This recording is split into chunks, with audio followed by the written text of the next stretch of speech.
Hello friends, स्वागत है आप सभी का आपके अपने परिवार उद्धव क्लासेस पर।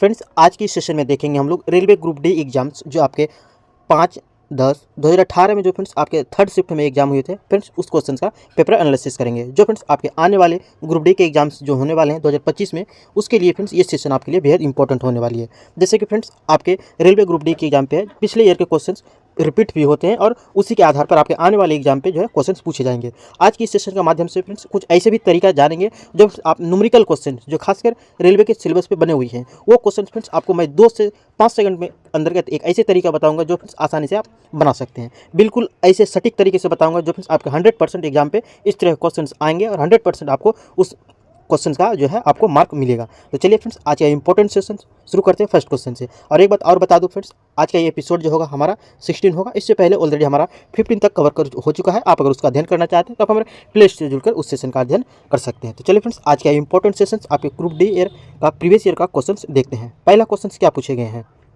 ध्यान रहे फ्रेंड्स, आपके क्वेश्चन जो पूछे जाएंगे एग्जाम पे 100 क्वेश्चन का एग्जाम होगा, जिनमें से फ्रेंड्स आपके 1.5 घंटे का टाइम दिया जाएगा और उन्हीं के अंतर्गत फ्रेंड्स आपको हल करना होगा, जिनमें से फ्रेंड्स आपके मिक्स क्वेश्चंस मिलेंगे। 100 क्वेश्चंस में से जो होंगे आपके मिक्स क्वेश्चंस होंगे, यानी कहीं आपके करंट अफेयर्स के क्वेश्चंस होंगे, कहीं मैथ के क्वेश्चंस होंगे, कहीं रीजनिंग के क्वेश्चंस होंगे, कहीं साइंस के क्वेश्चंस होंगे। इस तरह के क्वेश्चन जो है आपके एग्जाम पे पूछे जाएंगे। तो चलिए देखते हैं, एक एक करके क्वेश्चन को हल करते चलेंगे और समझते चलेंगे और न्यूमेरिकल क्वेश्चन को भी सॉल्व करते चलेंगे। सबसे पहला क्वेश्चन आया हमारा तीसरा क्वेश्चन जो पूछा गया है फ्रेंड्स, आपके न्यूमेरिकल क्वेश्चन पूछे गए और ये क्वेश्चन फ्रेंड्स इतना ईजी क्वेश्चन पूछे गए हैं कि और क्या बोले, बहुत इजी क्वेश्चंस पूछे गए हैं। क्वेश्चंस आपके पूछा गया था तीसरा क्वेश्चन, 20 kg के हथौड़े द्वारा प्राप्त विभव ऊर्जा की गणना करें जिसे 10 मीटर की ऊंचाई तक बढ़ाया जा सकता है। तो फ्रेंड्स आपको इस तरह के न्यूमेरिकल क्वेश्चंस को देखकर घबराने की बात नहीं है। बिल्कुल सटीक तरीके से, बिल्कुल आसानी से तरीके से आपको ये क्वेश्चन नंबर दिया चला जाएगा। बस आपको सीधा सा कुछ नहीं रखना, ध्यान रखना है। बस आपको ना फॉर्मूला याद रखना है, ना कुछ रखना है, ना आपको कुछ कैलकुलेशन करना है। बस कलम उठाते ही आपके आंसर प्राप्त हो जाएंगे। बस यहाँ पर एक चीज़ देखिए, यहाँ पर बोला गया विद्युत यानी विभव ऊर्जा की क्या होगी। अब तक तो फ्रेंड्स आपने गतिज ऊर्जा देखा, स्थितिज ऊर्जा देखा, लेकिन इसमें आपको पूछा गया विभव ऊर्जा। तो विभव ऊर्जा फ्रेंड्स आपके ध्यान रखिएगा, जो ऊर्जा के मात्रक होते हैं, ऊर्जा का मात्रक क्या होते हैं, जूल होते हैं। और इन्हीं में से फ्रेंड्स आपके 4 ऑप्शंस में से आपको बस मात्रक देखना है। ऊर्जा का मात्रक क्या होता है, जूल होता है। बस ये आपका रहा जूल, ऑप्शन नंबर बी पे। और यही फ्रेंड्स आपके राइट आंसर हो जाएंगे, जूल। जो कार्य विभव ऊर्जा का मात्रक जूल होता है, वही आपके राइट आंसर हो जाएंगे। इस तरह से फ्रेंड्स आप न्यूमेरिकल क्वेश्चंस के आसानी से आंसर प्राप्त कर सकते हैं। इनके अलावा फ्रेंड्स आपको अगर ये तरीका ध्यान नहीं रहता तो एक और तरीका ध्यान रखिएगा, आपको बस फॉर्मूला के माध्यम से आपको बुला लेना है। और ये फॉर्मूला क्या होता है फ्रेंड्स, आपके विभव ऊर्जा जो होते हैं आपके स्थितिज ऊर्जा के बराबर होते हैं, जो कि बोला गया हथौड़े द्वारा प्राप्त विभव ऊर्जा की गणना करें जो 10 मीटर की ऊंचाई तक बढ़ाया जाता है। मान लिया इतना मीटर की ऊंचाई पर आपके हथौड़ी स्थित अवस्था में है और फिर इसको इतना मीटर की तक की ऊंचाई तक उठाया जाता है। तो ये ऊंचाई हो गया, हाइट हो गया, 10 हो गया और हथौड़ी का वेट हो जाएगा 20 kg। इस तरह से आपको क्या करना है, स्थितिज ऊर्जा बराबर के फॉर्मूला होते हैं M, G और H। बस आपको तीनों चीज़ को मल्टीपल कर देना है। द्रव्यमान कितना है आपके 20 kg है और गुरुत्वाकर्षण त्वरण कितना है आपको दे दिया गया है, आपको 10 मीटर प्रति सेकंड स्क्वायर। और हाइट कितना है आपके 10 मीटर तक। तो बस हाइट से इसको मल्टीपल कर देना है। इसको जब मल्टीपल करेंगे तो आपके कितने की प्राप्ति हो जाएगी, 2000 की जूल प्राप्ति हो जाएगी। इस तरह से फ्रेंड्स आपको आसानी से हल कर लेना है। चलिए नेक्स्ट क्वेश्चन से देखते हैं। नेक्स्ट क्वेश्चन पूछे गए हमारा 10वां क्वेश्चन। 10वें क्वेश्चन पूछे गए आपके साइंस से संबंधित क्वेश्चन। अंडे देने वाले प्राणियों को क्या कहा जाता है, बायोलॉजी से संबंधित क्वेश्चन है फ्रेंड्स, ध्यान रखिएगा। अंडे देने वाले प्राणियों को क्या कहा जाता है, तो राइट आंसर कीजिएगा ऑप्शन नंबर डी, आसानी से दिख रहा है आपको, अंडज कहते हैं। अंडे देने वाले प्राणियों को क्या कहते हैं, अंडज देते हैं। और जो बच्चे को जन्म देते हैं फ्रेंड्स उसे जरायुज कहते हैं। ध्यान रखिएगा, जो बच्चे को जन्म देते हैं उसे जरायुज कहते हैं और जो अंडे को देते हैं उसे क्या कहेंगे, तो अंडज कहेंगे। अगला क्वेश्चन से आपके 11वां क्वेश्चन आगे फिर से आपके न्यूमेरिकल क्वेश्चन। तो फिर से फ्रेंड्स इसी क्वेश्चन को उसी तरह से हल करना है। बस आपको कुछ नहीं करना है। यहाँ पर गतिशील ऊर्जा की बात कही गई है और ऊर्जा का मात्रक क्या होता है, जूल होता है। तो इस तरह से सिर्फ आपको जूल मात्रक देखना है। तो इस तरह से आपके 1000 जूल जो बना हुआ है ऑप्शन नंबर बी, यही आपके राइट आंसर हो जाएंगे। जो फ्रेंड्स आपके ऑप्शन जो सेट किए गए बिल्कुल अलग तरीके से सेट किए गए, इसके माध्यम से ही आप आसानी से हल कर सकते हैं। क्योंकि फ्रेंड्स आपके जो मात्रक दिए गए बहुत आसानी से दिए गए और अगर न्यूमेरिकल क्वेश्चंस को आप हल भी करते हैं तो आपको कितने 1000 की प्राप्ति जरूर होगी, क्योंकि 4 ऑप्शन सेम है। इस तरह से राइट आंसर हो जाएंगे ऑप्शन नंबर बी, हो जाएंगे 1000 जूल। इनके अलावा भी आप ध्यान रखिएगा फ्रेंड्स, आपके गतिज ऊर्जा बराबर यानी काइनेटिक एनर्जी बराबर फार्मूला जो होते हैं आपके ½ mv², इसके से भी हल कर सकते हैं। बस आपको अलग से भी ध्यान रखना है, गतिज ऊर्जा बराबर फॉर्मूला होते हैं ½ mv²। तो बस इसको हल करके देखा दूँ फिर से एक बार, हाफ हो जाएंगे। उसके बाद द्रव्यमान कितना है 20 है और 10 का स्क्वायर कितना हो जाएंगे हमारे 100 हो जाएंगे। और जब इसको 2 कैंसिल हो जाएंगे कितने प्राप्त होंगे, 1000 प्राप्ति होंगे। तो इस तरह से हमारे राइट आंसर हो जाएंगे ऑप्शन नंबर बी, हो जाएंगे 1000 जूल। अगला क्वेश्चन है 13वां क्वेश्चन। 13वें क्वेश्चन पूछे गए हैं फ्रेंड्स आपके फ्रेंड्स एग्जाम पे जो एग्जाम होने वाले हैं 2025 में, इसी तरह के क्वेश्चन जो है फ्रेंड्स आपको एग्जाम पे देखने को मिलेंगे। आसानी से क्वेश्चन आपको न्यूमेरिकल क्वेश्चन देखने को मिलेंगे। बस आपको घबराने की नहीं है, आपको इसी तरह के क्वेश्चन एग्जाम पे देखने को मिलेंगे। बस अगला क्वेश्चन है हमारा 13वां क्वेश्चन। 13वां क्वेश्चन पूछा गया विकासवादी सिद्धांत के अनुसार हमारी संरचना किसके अनुरूप है। विकासवादी सिद्धांत जो दिया गया था, ये हमारी रचना का विकास होता है, मानव शरीर का विकास होता है या फिर अन्य जीव जंतुओं का विकास होता है, तो ये किसके अनुरूप होता है। तो इसके राइट आंसर कीजिएगा, ऑप्शन नंबर सी हो जाएंगे, चीनी स्कूल का लड़का। चीन यानी चीन देश में जो फ्रेंड्स स्कूल लड़का है, यानी उससे तुलना की गई है विकासवादी सिद्धांत के अंतर्गत। इसके स्कूल के बच्चों का जो विकास होता है इसके अनुरूप तुलना की गई है, इसी वजह से आपके राइट आंसर हो जाते हैं, ऑप्शन नंबर सी हो जाएंगे राइट आंसर। अगला क्वेश्चन है 15वां क्वेश्चन। 15वें क्वेश्चन से आपके डैश ऊतक ग्रंथियों का निर्माण करता है। कौन सा ऊतक है जो फ्रेंड्स आपके ग्रंथियों का निर्माण करता है। तो इसके राइट आंसर कीजिएगा, ऑप्शन नंबर बी वाहिका ऊतक। वाहिका ऊतक जो है फ्रेंड्स मानव शरीर में ग्रंथियों का निर्माण करता है। ध्यान रखिए कौन सा ऊतक है, आपके वाहिका ऊतक है। तो संयोजी ऊतक से भी एक क्वेश्चन ध्यान रखिएगा फ्रेंड्स, आपके ब्लड जो होते हैं मानव शरीर में वो आपके तरल संयोजी ऊतक का आंसर होते हैं। तो ध्यान रखिएगा मानव शरीर में जो रक्त होते हैं वो किस प्रकार के ऊतक होते हैं, तो आपके तरल संयोजी ऊतक होते हैं। ये भी ध्यान रखिएगा, ये क्वेश्चन आपके एग्जाम पे पूछे गए हैं। अगला क्वेश्चन से आपके कथन से रिलेटेड एक क्वेश्चन फ्रेंड्स आपको इस तरह के कथन से रिलेटेड आपको आएंगे, तो ध्यान रखना, बड़े क्वेश्चन देख के आपको घबराने की नहीं है, बस आसान सा है, आपको कथन पढ़ना है और उसके अनुरूप चलना है। कथन दिया गया आपका पहला कथन, कठोरता ऊंचे दबाव में आयतन की घटत करने वाला है, जबकि द्रव्य का यह गुणधर्म है। कठोरता में द्रव्य कठोरता का गुण नहीं होता है फ्रेंड्स, ध्यान रखिएगा, इसकी वजह से ये कथन आपके गलत हो जाएंगे। इस तरह से अगला कथन है तरलता के संदर्भ में, सरलता से बहना और बाह्य बल के अंतर्गत आकार में परिवर्तन करने वाला पदार्थ का गुणधर्म है। सही बात है फ्रेंड्स, तरलता में यह गुण देखने को मिलता है, बहने का गुण देखने को मिलता है। यह गुणधर्म प्रभावी और वायु दोनों द्वारा प्रदर्शित किया जाता है, ये भी आपके सही है। तो इन्हें इस तरह से राइट आंसर हो जाएंगे फ्रेंड्स, आपके ऑप्शन नंबर बी हो जाएंगे, यानी केवल कथन बी सत्य है। अगला क्वेश्चन से आपके 19वां क्वेश्चन। 19वें क्वेश्चन पूछे गए हैं निम्नलिखित में से कार्बन का अपरूप नहीं है। Very very important question friends, इसको नोट्स बनाते चलिएगा। आप अगर इस सेशन में नए हैं तो प्रत्येक क्वेश्चन का फ्रेंड्स आप कोशिश कीजिए नोट्स बना लीजिए, और जो क्वेश्चन जानते हैं तो अच्छी बात है। और फ्रेंड्स कितने क्वेश्चन का आप हमारे इन 25 क्वेश्चन में से करेक्ट आंसर कर पाते हैं, इनका जवाब आप हमें कमेंट बॉक्स पर जरूर बताइएगा फ्रेंड्स। और आपको अगर ये सेशन पसंद आ रही है, आपके लिए हेल्पफुल हो रही है, तो सेशन को एक लाइक और एक शेयर जरूर करते चलिएगा। और आप अगर हमारे उद्धव क्लासेस पर नए हैं तो उद्धव क्लासेस को सब्सक्राइब कर लीजिए, ताकि आपको आने वाले इसी तरह के इंपॉर्टेंट सेशन का वीडियो का नोटिफिकेशन आप तक पहुंचते रहे। चलिए देखते हैं, कार्बन का प्रूफ नहीं है, इसके राइट आंसर कीजिएगा फ्रेंड्स, आपके ऑप्शन नंबर डी हो जाएंगे, कोयला। कोयला जो है फ्रेंड्स आपके कार्बन का प्रूफ नहीं है, बल्कि कोयला जो है आपके क्या है, तो कोयले हैं आपके क्या है, कार्बन का एक अपरूप नहीं है, बल्कि कार्बनिक यौगिक है। कोयला जो है फ्रेंड्स आपके कार्बनिक यौगिक है, जो ईंधन के रूप में इसका प्रयोग किया जाता है। और बाकी जो है फ्रेंड्स आपके ग्रेफाइट, डायमंड और फुलेरिन, ये जो है फ्रेंड्स आपके कार्बन के अपरूप है। तो ध्यान रखिएगा फ्रेंड्स, आपके इसी तरह क्वेश्चंस पूछे जाएंगे। आपके अगर ये क्वेश्चंस नहीं पूछे जाते फ्रेंड्स, तो आपको ये क्वेश्चंस आपको जरूर पूछ लिए जाएंगे कि कोयला कितने प्रकार के होते हैं, सबसे अच्छे कोयले क्या हैं, इस तरह का आपके क्वेश्चंस पूछ लिए जाएंगे। तो ध्यान रखिएगा, सबसे उच्च कोटि का कोयला जो माने जाते हैं अच्छे किस्म का, वो आपके होते हैं एंथ्रासाइट कोयला। ये भी क्वेश्चन आप ध्यान रखिएगा फ्रेंड्स, आपके इस तरह क्वेश्चन जो है ये क्वेश्चन आपके पूछे गए हैं कि सबसे उच्च कोटि का कोयला कौन सा है, तो आपके एंथ्रासाइट कोयला होते हैं। ये क्वेश्चन सेशन लाने का मतलब यही फ्रेंड्स, आपको इसी आधार पर अपने तैयारी को बेहतरीन बनाना होगा। और इस प्रीवियस ईयर क्वेश्चंस को देखने के बाद ही फ्रेंड्स आपके अनुमान लगेंगे कि आपके किस तरह के क्वेश्चन जो है एग्जाम पे पूछे जाएंगे, और इसी तरह के क्वेश्चन जो है फ्रेंड्स आपके एग्जाम पे आने वाले हैं। चलिए अगला क्वेश्चन देखते हैं। अगला क्वेश्चन से हमारा 25वां क्वेश्चन।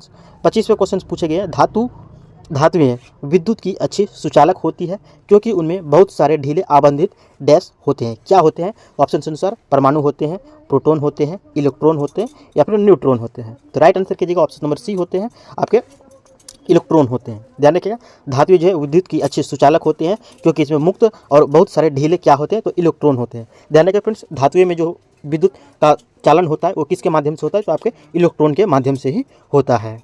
अगले क्वेश्चन से हमारा 31वां क्वेश्चन। 31वें क्वेश्चन से आपके पूछे गए हैं साइंस से संबंधित न्यूमेरिकल क्वेश्चन। फिर से आ गए फ्रेंड्स न्यूमेरिकल क्वेश्चन, तो फिर से आपको उसी तरह से बनाना है, केवल आपको मात्रा का देखना है, और मात्रा से के माध्यम से ही फ्रेंड्स आप इस सेशन को जो है इस क्वेश्चन को हल कर सकते हैं। यहाँ पर देखिए बोला गया पृथ्वी पर किसी वस्तु का वजन 200 न्यूटन है, इसका द्रव्यमान क्या होगा। तो एक चीज़ ध्यान रखिए, द्रव्यमान का मात्रक क्या होगा, तो आपको शायद याद होगा कि द्रव्यमान का मात्रक जो होते हैं फ्रेंड्स आपके केजी होते हैं। द्रव्यमान का मात्रक क्या होते हैं, केजी होते हैं। और इस तरह से देखिए फ्रेंड्स आपके एक ही ऑप्शन ऐसे हैं जिसमें केजी का उपयोग किया गया है। इस तरह से आपके राइट आंसर हो जाएंगे आपके 20 केजी। इस तरह से फ्रेंड्स आप आसानी से न्यूमेरिकल क्वेश्चन को आसानी से हल कर सकते हैं। इनके अलावा भी फ्रेंड्स आप एक चीज़ ध्यान रखिएगा फ्रेंड्स, फॉर्मूला भी ध्यान रख लीजिएगा इसके साथ। तो आपके W बराबर यानी भार बराबर जबकि फॉर्मूला होते हैं आपके द्रव्यमान इंटू त्वरण होते हैं, यानी कि द्रव्यमान और गुरुत्वजनित त्वरण के गुणनफल को ही भार कहते हैं। भार जिसे फ्रेंड्स आप ध्यान रखिएगा डब्ल्यू से डिनोट करते हैं, और इन्हीं को फ्रेंड्स आप डब्ल्यू से डिनोट करते हैं। यहाँ पर देखिए वजन कितना दिया गया है, आपके 200 न्यूटन दिए गए हैं। 200 न्यूटन बराबर यहाँ द्रव्यमान आपको ज्ञात करना है, और गुरुत्वजनित त्वरण आपको दिया जाएगा 10 मीटर प्रति सेकंड स्क्वायर। अब जब इसको 10 से डिवाइड करेंगे तो कितने की प्राप्ति होगी, 20 की प्राप्ति होगी। और द्रव्यमान कैसे मात्रक क्या होता है फ्रेंड्स, केजी, इस तरह से निकल के आ जाएंगे केजी। तो ध्यान रखिएगा, आपको यह फॉर्मूला आपको ध्यान रखना है। द्रव्यमान के माध्यम से ही जो फॉर्मूला बनते हैं आपके भार बराबर फॉर्मूला बनते हैं, द्रव्यमान और त्वरण के गुणनफल होते हैं। यानी डब्ल्यू बराबर ध्यान रखिएगा mg आपके फॉर्मूला बनते हैं। अगला क्वेश्चन है आपके 34वां क्वेश्चन। 34वां क्वेश्चन पूछे गए हैं आपके डैश एक सतही परिघटना है। इस स्थान पे फ्रेंड्स आपके खाली स्थान में राइट आंसर कीजिए। इसके आंसर हो जाएंगे ऑप्शन नंबर सी हो जाएंगे। वाष्पीकरण जो होते हैं फ्रेंड्स आपके एक सतही परिघटना है। सतही परिघटना कैसे का मतलब है फ्रेंड्स, आप जैसे कि ये मान लीजिए कि ये नीचे से आग लग रही है और यहाँ पे आपका बर्तन बना हुआ है। बर्तन में जो फ्रेंड्स कुछ क्षेत्र तक होंगे जरूर कि यहाँ तक आपके पानी भरे हुए होंगे, और पानी भरे होने में फ्रेंड्स आपके एक तरह से सतह बनेंगे, और जो वाष्पीकरण की घटना होगी फ्रेंड्स आपके इसी ऊपरी माध्यम से ही होगा। तो इस तरह से आप एक प्रकार के यहाँ पे सतह बनता है। इसी वजह से फ्रेंड्स आपके ये जो बनते हैं सतही परिघटना है। तो ध्यान रखिए फ्रेंड्स, इसके माध्यम से भी आपके जो सतही परिघटना है ये कैसी है, तो ये वाष्पीकरण की घटना जो एक प्रकार की आपकी सतही घटना है। अगला क्वेश्चन है 42वां क्वेश्चन। 42वें क्वेश्चन आपके पूछे गए हैं साइंस से संबंधित। वह तापमान क्या कहलाता है जब एक ठोस वस्तु वायुमंडलीय दबाव पर पिघलकर द्रव्य बन जाती है। बहुत इजी क्वेश्चंस पूछे गए हैं ये फ्रेंड्स। आपके जितने भी आपके साइंस से संबंधित क्वेश्चंस है फ्रेंड्स, आपके सारे क्वेश्चंस NCERT बेस्ड पूछे जाते हैं। ध्यान रखिएगा फ्रेंड्स, आपके जितने भी क्वेश्चंस पूछे जाएंगे रेलवे ग्रुप डी के एग्जाम पे सारे क्वेश्चंस आपके NCERT बेस्ड होंगे। तो ध्यान रखिएगा फ्रेंड्स, आप अगर प्रीवियस ईयर क्वेश्चंस को अच्छी तरह से अध्ययन कर लेते हैं, आपके 135 शिफ्टों में एग्जाम हुआ था, उनका अगर फ्रेंड्स सारे क्वेश्चन आप अगर प्रीवियस ईयर साइंस क्वेश्चन कर लेते हैं तो और आपको कोई NCERT पढ़ने की जरूरत भी नहीं पड़ेगी और नई किताब पढ़ने की जरूरत नहीं पड़ेगी। क्योंकि फ्रेंड्स रेलवे ही एक ऐसी संस्था है जो आपके पिछले ईयर के क्वेश्चन 60% क्वेश्चन आपके रिपीट करने होते हैं। क्यों करने होते हैं फ्रेंड्स, तो आपको अच्छी तरह पता है कि रेलवे के पास उतने क्वेश्चन है नहीं, यानी कि इतने शिफ्टों में एग्जाम लेने होते हैं जिनकी वजह से फ्रेंड्स उनको रिपीट करना होता है। तो ध्यान रहे फ्रेंड्स, आपके सारे क्वेश्चन इसी लेवल के पूछे जाएंगे और इसी तरह के क्वेश्चन पूछे जाएंगे। इसके राइट आंसर कीजिएगा, आपके ऑप्शन नंबर हो जाएंगे आपके ऑप्शन नंबर ए गलनांक कहेंगे। क्या कहलाएंगे, जब कोई ठोस वस्तु वायुमंडलीय दबाव पर पिघल जाते हैं तो वह निश्चित तापमान क्या कहलाएगा, आपके राइट आंसर हो जाएंगे आपके गलनांक बिंदु कहलाएगा। अगला क्वेश्चन से आपके 50वां क्वेश्चन पूछे गए हैं। डैश ऑक्सीजन की मदद से होता है और यह ग्लूकोज के कार्बन डाइऑक्साइड और जल में पूर्ण विघटन के लिए जिम्मेदार है। इसके राइट आंसर कीजिएगा फ्रेंड्स, आपके जो होगा ऑक्सीजन की मदद से होगा। तो ऑक्सीजन की मदद से होगा जब फ्रेंड्स, तो इसमें तो स्वाभाविक है ऑक्सीजन उसमें जरूर उपस्थित होगा, और ऑक्सीजन जब उपस्थित होगा तो उसको क्या कहेंगे, ऑक्सीश्वसन कहेंगे। क्योंकि फ्रेंड्स आपके कोई भी घटना या परिघटना का निर्माण होगा तो जिसकी उपस्थिति में होगा उसी नाम देंगे। जिसमें ऑक्सीजन की उपस्थिति के माध्यम से होगा उसे ऑक्सीश्वसन कहेंगे, और जो ऑक्सीजन की अनुपस्थिति में होगा उसे अनऑक्सीश्वसन कहेंगे। और ये दोनों ऑप्शन तो ऐसे इससे संबंधित नहीं है। इसके राइट आंसर कीजिएगा ऑप्शन नंबर सी हो जाएंगे, ऑक्सीश्वसन कहेंगे। इनके अलावा भी फ्रेंड्स एक चीज़ और ध्यान रखिएगा, आपके ग्लूकोज का फॉर्मूला क्या होता है। क्योंकि फ्रेंड्स ये क्वेश्चन जो है एग्जाम पे पूछे जा चुके हैं कि ग्लूकोज का सूत्र क्या होता है, या फिर ग्लूकोज को और अन्य किस नाम से जाने जाते हैं। तो बस आपके फॉर्मूला दिए जाते हैं ऑप्शन 4 ऑप्शन में, और इस तरह के बनाए जाते हैं। तो ग्लूकोज का फॉर्मूला ध्यान रखिएगा C6H12 और O6, ये आपके फॉर्मूला होते हैं। और इन्हीं फॉर्मूला में जो फ्रेंड्स ऑक्सीजन की उपस्थिति में 6O2 यानी 6O2 को जब इसी से क्रिया कराएंगे फ्रेंड्स तो इसमें एक आपके उत्पाद बनेगा, और यही उत्पाद आपके क्या निर्माण करेगा, कार्बन डाइऑक्साइड का निर्माण करेगा और जो है जल का निर्माण करेगा। 6 अणु जल का निर्माण करेगा और 6 अणु कार्बन डाइऑक्साइड का निर्माण करेगा। इसी समीकरण के माध्यम से कहा गया है कि ऑक्सीजन की मदद से होता है, यानी ये ऑक्सीजन की मदद से होता है, और यह ग्लूकोज यानी ये ग्लूकोज के CO2 और H2O में पूर्ण विघटन के लिए जिम्मेदार है। यानी यहाँ पर कार्बन डाइऑक्साइड और जल के निर्माण के लिए जिम्मेदार है। तो इस तरह से फ्रेंड्स आप ध्यान रखिएगा। इस तरह के राइट आंसर हो जाएंगे आपके ऑप्शन नंबर सी हो जाएंगे। अगला क्वेश्चन से आपके 52वां क्वेश्चन। 52वें क्वेश्चन पूछे गए हैं, क्या है, शिव ट्यूब और सहकोशिकाएं मुख्य रूप से किस किस संरचना के लिए उत्तरदायी होते हैं। ध्यान रखिएगा फ्रेंड्स, आपके बायोलॉजी से संबंधित आपके क्वेश्चंस ज़्यादा मात्रा में देखने को मिलेंगे और न्यूमेरिकल क्वेश्चंस ज़्यादा मात्रा में देखने को मिलेंगे। आप फ्रेंड्स आप अगर रेलवे ग्रुप डी एग्जाम 2025 में सिलेक्शन पाना चाहते हैं फ्रेंड्स, तो आप कोशिश कीजिए कि अच्छी से अच्छी और ज़्यादा से ज़्यादा आपके जो है कंटेंट आपके पास उपलब्ध हो। और आप कंटेंट कहाँ से उपलब्ध करा पाएंगे फ्रेंड्स, आप प्रीवियस ईयर क्वेश्चन को लगाकर ही आप प्राप्त कर सकते हैं। और प्रीवियस ईयर क्वेश्चन आपके कहाँ पर देखने को मिलेंगे, तो आपको इसी चैनल में देखने को मिलेंगे, जो इस सेशन के माध्यम से फ्रेंड्स आप प्रत्येक न्यूमेरिकल क्वेश्चन को आसानी से और बेहद शॉर्टकट तरीके से आप हल कर सकते हैं। तो फ्रेंड्स आपको अगर हमारी सेशन पसंद आ रही है तो सेशन को एक लाइक और एक शेयर जरूर कीजिएगा। अगला क्वेश्चन है आपके बायोलॉजी से संबंधित, जिसके राइट आंसर कीजिएगा ऑप्शन नंबर सी हो जाएंगे, पौधों में भोजन। पौधों में भोजन के लिए जिम्मेदार है आपके जो सिव ट्यूब और सह कोशिकाएं मुख्य रूप से किसके संरचना के लिए उत्तरदायी होते हैं, तो आपके पौधे में भोजन के लिए जिम्मेदार होते हैं। अगला क्वेश्चन है आपके 54वें क्वेश्चन। 54वें क्वेश्चन पूछे गए, जब लिटमस विलयन ना तो अम्लीय और ना ही क्षारीय होता है तब इसका रंग क्या होता है। यानी लिटमस पत्र का जो गुण है फ्रेंड्स, आपके अम्लीय विलयन को लाल कर देता है और क्षारीय विलयन को नीला कर देता है। लेकिन फ्रेंड्स इनके अलावा भी एक और उनकी उपस्थित होती है, यानी नेचुरल अवस्था में जो होते हैं आपके लिटमस विलयन, तो उसका रंग कैसा होता है फ्रेंड्स, तो राइट आंसर कीजिएगा आपके बैगनी रंग होता है। कैसी रंग होता है, बैगनी रंग होता है। एक क्वेश्चन एक और पूछे गए हैं फ्रेंड्स प्रीवियस ईयर क्वेश्चन में आपके कि लिटमस विलयन जो होते हैं फ्रेंड्स ये किससे प्राप्त किए जाते हैं। लिटमस पत्र जो होते हैं फ्रेंड्स आपके किससे प्राप्त किए जाते हैं, तो ध्यान रखिए फ्रेंड्स, आपके रोसेला नामक लाइकेन के पौधे से प्राप्त होते हैं।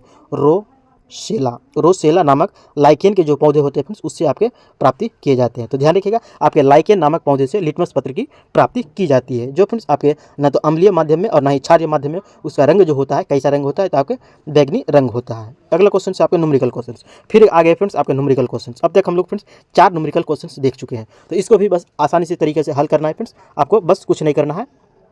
क्या दिया गया है, आपके एक वस्तु 4 सेकंड में 20 मीटर, अगले 2 सेकंड में 10 मीटर और फिर अगले 4 सेकंड में 30 मीटर की दूरी तय करती है, तो औसत चाल पूछे गए। औसत चाल बराबर, मैं फिर से बता दे रहा हूँ फ्रेंड्स फॉर्मूला, इससे पहले मैं बता चुका हूँ। औसत चाल बराबर होते हैं बस कुछ नहीं है, आपके कुल दूरी नीचे ऊपर रखना है, कुल दूरी बटे कुल समय, ये फॉर्मूला आपको यूज करना है। कुल दूरी बटे कुल समय, यानी जो चाल होते हैं चाल बराबर दूरी बटे समय होते हैं, लेकिन यहाँ एवरेज की बात पूछी गई है, तो बस आपको कुछ नहीं करना है, कुल दूरी बटे कुल समय। तो कुल दूरी आपके कितने हैं, यहाँ पर 20 मीटर और 10 मीटर 30 मीटर और यहाँ पर है 30 मीटर, टोटल दूरी 60 मीटर। और बस समय कितना दिया गया आपके 4 सेकंड और 2 सेकंड, 6 सेकंड और 4 सेकंड 10 सेकंड, बस इसको 10 से डिवाइड कर देना है, 10 कैंसिल हो जाएंगे और प्राप्ति हो जाएंगे आपके 6 मीटर प्रति सेकंड। तो इनमें से फ्रेंड्स आप ये देखिए ऑप्शन नंबर ए और ऑप्शन नंबर डी, आपको ये चीज़ थोड़ा ध्यान रखना है फ्रेंड्स। आप गलती क्या करेंगे, 6 देखेंगे और राइट आंसर मार के चले जाएंगे, ऑप्शन नंबर ए को 6 मीटर सेकंड है। लेकिन यहाँ पर थोड़ा गौर फरमाइएगा, यहाँ पे जो है आपके मात्रक सही नहीं लिखे गए, तो इस तरह से आपको मात्रक पर भी आपको ध्यान रखना है कि ये मात्रक में और ये मात्रक में क्या अंतर है,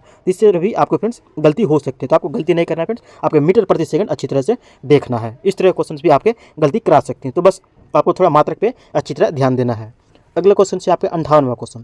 98वें क्वेश्चन आपके पूछे गए हैं, क्या है क्वेश्चन, डैश धातु ठंडे जल के साथ तीव्रता से अभिक्रिया करती है। ऐसी कौन सी धातु है फ्रेंड्स जो आपके ठंडे जल के साथ तीव्रता के साथ अभिक्रिया करती है। तो इसका राइट आंसर कीजिएगा option number A, sodium. Sodium के अलावा भी फ्रेंड्स आपके जो पहले वर्ग के तत्व होते हैं, आवर्त सारणी में जो फ्रेंड्स आपके पहले वर्ग के तत्व होते हैं, जो पहले वर्ग के तत्वों में से आपके आते हैं हाइड्रोजन आते हैं, लिथियम आते हैं, सोडियम आते हैं, पोटेशियम आते हैं, रूबियम आते हैं, फ्रेंड्सियम आते हैं। इस तरह क्वेश्चन जो फ्रेंड्स आपके पहले वर्ग में आते हैं, तो उन्हीं पहले वर्ग के जितने भी धातु तत्व है फ्रेंड्स उनके सारे जो है ठंडे जल के साथ तीव्रता से अभिक्रिया करते हैं। तो इनके अलावा भी एक और क्वेश्चन ध्यान रखिएगा फ्रेंड्स, आपके जो फ्रेंड्स आपके क्षार धातु जो है पहले वर्ग को क्षार धातु कहा जाता है। तो क्षार धातु जो है फ्रेंड्स आपके ठंडे जल के साथ तीव्रता से अभिक्रिया करती है, तो वो चीज़ आप ध्यान रखिएगा। सोडियम, ये कहने का मतलब मैं चाह रहा हूँ फ्रेंड्स कि आपके सोडियम अगर ऑप्शन में ना रहे, आपके पोटेशियम रहे, तो वो भी आपके राइट आंसर हो जाएंगे। बल्कि आपको ध्यान रखना है कि पहले समूह के जो तत्व हैं जिसे क्षार धातु कहते हैं वो आपके ठंडे जल के साथ तीव्रता से अभिक्रिया करते हैं, वो आपको ध्यान रखना है। क्योंकि फ्रेंड्स आपके आने वाले जो एग्जाम होंगे आप इस तरह भी पूछे जा सकते हैं, सेम क्वेश्चन यही रखेंगे और बस आपको ऑप्शंस की चेंज रखेंगे, आपको सोडियम नहीं देंगे, बस आपको क्या करेंगे सोडियम की जगह पोटेशियम दे देंगे। लेकिन आप तो पढ़ के जाएंगे सोडियम, तो इस तरह से आप बोलेंगे कि गलत दे दिया गया। तो लेकिन ऐसा नहीं है, आपको वो सारे तत्वों को आपको ध्यान रखना है, पहले समूह के तत्वों को, जिसे क्षार धातु कहते हैं या फिर पहले समूह के जो तत्व हैं।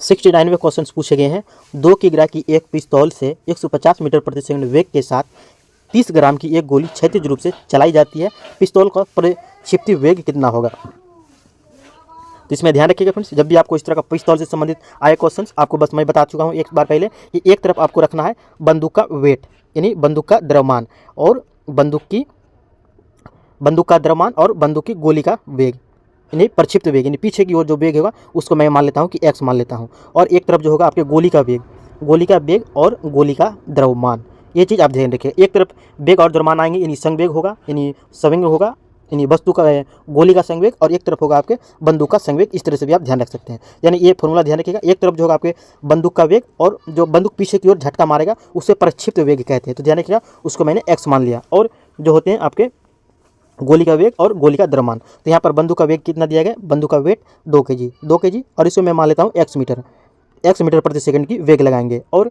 जो है कितना दिया गया आपके, गोली का वेग कितना दिया गया आपके 150 मीटर प्रति सेकंड, 150 मीटर प्रति सेकंड। और गोली का द्रव्यमान दे दिया गया आपके कितना दिया गया, 30 ग्राम दे देगा। बस आपको एक चीज़ इस पर ध्यान रखना है, 30 ग्राम है तो आपको बस इसको क्या करना है, 1000 से मल्टीपल करना है। मल्टीपल करना जरूरी है क्योंकि फ्रेंड्स आपको जो है द्रव्यमान दोनों तरफ सेम करना है, क्योंकि फ्रेंड्स यहाँ पर आपके केजी में द्रव्यमान है और यहाँ पे ग्राम में है। तो ग्राम को मैंने क्या किया, 1000 से डिवाइड कर दिया ताकि आप इसे 1000 में डिवाइड बना दे तो आपके केजी में परिवर्तित हो जाएंगे। इस तरह से आपको हल करना है। इसको जब हल करेंगे तो एक शून्य कैंसिल और यहाँ का 2 शून्य कैंसिल, और जब इसको यहाँ पर लाएंगे तो कितने हो जाएंगे 20 और 15 गुने 3 यानी 45। ये चीज़ ध्यान रखें, यहाँ 15 और 3 45 और नीचे हमें कितने की प्राप्ति हुई, ये दो हमारे इधर से मल्टीपल हो जाएंगे क्रॉस मल्टीपल के अनुसार से, तो यहाँ पर हो जाएंगे हमें 20। और इसको जब डिवाइड करेंगे तो फ्रेंड्स हमारे राइट आंसर निकल के आ जाएंगे, ऑप्शन नंबर ए हो जाएंगे 2.25 मीटर प्रति सेकंड की प्राप्ति हो जाएगी। इस तरह से आपको ध्यान रखना, एक तरफ जो होगा आपके बंदूक का संवेग और एक तरफ होगा आपके गोली का संवेग। इस तरह से भी आप ध्यान रख सकते हैं। बस आपको चीज़ एक तरफ गोली से संबंधित रहेंगे और एक तरफ आपके बंदूक से संबंधित रहेंगे। इस तरह से आपको हल कर लेना है। अगले क्वेश्चन से यहाँ पे 72वें क्वेश्चन पूछे गए, उत्क्षेप बल और भार कार्य करते हैं, किस दिशा में कार्य करते हैं। उत्क्षेप बल जिसे फ्रेंड्स उत्प्लावन बल का भी कहते हैं। तो ध्यान रखिएगा, उत्क्षेप बल और भार जो है कार्य करते हैं एक दूसरे के विपरीत दिशाओं में कार्य करते हैं। जैसे कि फ्रेंड्स आप यहाँ पर पानी की सतह है, इतना लबालब पानी भरा हुआ है, लेकिन कोई वस्तु जो तैरती है फ्रेंड्स तो यानी अंदर में डूबी हुई तैरती है, यानी ऊपर में ही मान लीजिए ऊपर में कोई वस्तु जो तैर रही है, ये वस्तु नीचे की ओर गुरुत्वाकर्षण बल की वजह से यहाँ पर नीचे की ओर बल लगा रही है। और लेकिन जो एक बल होता है फ्रेंड्स द्रव्य में वो गुण होता है उत्प्लावन बल, और यही बल जो है वस्तु को ऊपर धकेलने का कार्य करते हैं, और वही बल जो है आपके उत्क्षेप बल कहलाती है या फिर उत्प्लावन बल कहलाती है। अगला क्वेश्चन से आपके 82वां क्वेश्चन पूछे गए। ये क्वेश्चन आ गए फ्रेंड्स, मैं ये क्वेश्चन अब तक 16 सेशन ले चुका हूँ फ्रेंड्स, लेकिन अब तक ये क्वेश्चन जो है आपके करीब 6 बार प्राप्त हो चुका है इन्हीं 16 सेशन में, क्योंकि फ्रेंड्स ये बेहद इंपॉर्टेंट क्वेश्चन है और एकदम बहुत आसानी से ये सवाल बनते हैं और आपको आसानी से नंबर भी दे दिए जाएंगे और बहुत कन्फ्यूज होते हैं। बस आपको ध्यान रखना है, बुझे हुए चूने का रासायनिक नाम क्या है। यहाँ पर बोले गए आपके बुझे हुए चूने, क्या बोले गए, बुझे हुए चूने। इसके राइट आंसर जो होगा फ्रेंड्स आपके ऑप्शन नंबर बी हो जाएंगे, कैल्शियम हाइड्रोक्साइड, यानी कैल्शियम हाइड्रोक्साइड को बुझे हुए चूना कहते हैं। और एक बनते हैं फ्रेंड्स आपके बिना बुझा हुआ चूना। जब आपको बोल दे बिना बुझा हुआ चूना, तो बिना बुझा हुआ चूना बोलते हैं फ्रेंड्स आपके कैल्शियम ऑक्साइड को। इस तरह से राइट आंसर हो जाएंगे ऑप्शन नंबर सी। आपको ध्यान रखना है, बिना बुझा हुआ चूना बोले तो कैल्शियम ऑक्साइड और बुझे हुए चूने बोलेंगे तो कैल्शियम हाइड्रोक्साइड। ये दो फॉर्मूला आपको ध्यान रखना है। और ये जो कैल्शियम हाइड्रोक्साइड का जो निर्माण होता है फ्रेंड्स आपके कैल्शियम ऑक्साइड पे ही आपके जल के अणुओं के साथ क्रिया कराने के बाद, यानी अभिक्रिया कराने के बाद जो है आपके कैल्शियम हाइड्रोक्साइड का निर्माण होता है। ये भी आप ध्यान रखिएगा।